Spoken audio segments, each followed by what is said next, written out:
Night, a moment's hesitation can change everything. And it could mean the difference between escaping a house fire and finding yourself trapped. Tonight, KGW's Chris Willis continues our Keeping You Safe series with a look at just how quickly you need to react in the event of a fire.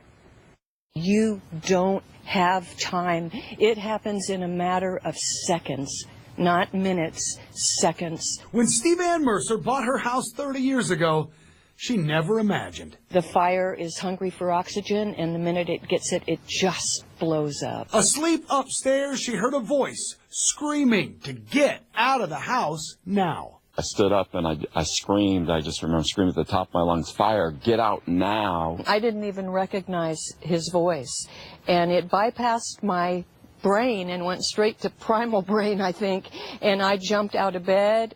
I ran down the stairs and out the door like we had always talked about. Steve Ann and Jimmy are alive today because they talked about it, and they had a plan.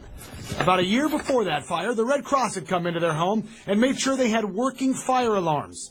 And they also insisted the two have an evacuation plan. I just thank the Red Cross for coming out and making us aware of that. And when we talked about the plan, again, it was, as Stevie said, it was just instinctual to run. Experts say smoke alarms on every level of your home is a must, and they recommend testing them every month. Establish a fire escape evacuation plan and practice it with your family.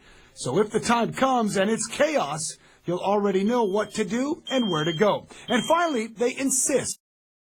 Once you're out of the house, stay out and call for help. Do not go back inside for anything. That lack of hesitation is what saved us. Yeah, maybe we would have made it out just based, if they hadn't come, just based on what we had talked about years ago. But the fact that it was all fresh in our minds and, we had gone over it, I think it made a crucial difference. In Portland, Chris Willis, KGW News. To get more emergency preparedness ideas, including ways you can be ready for a big Cascadia subduction zone earthquake, just head to KGW, keepingyousafe.org.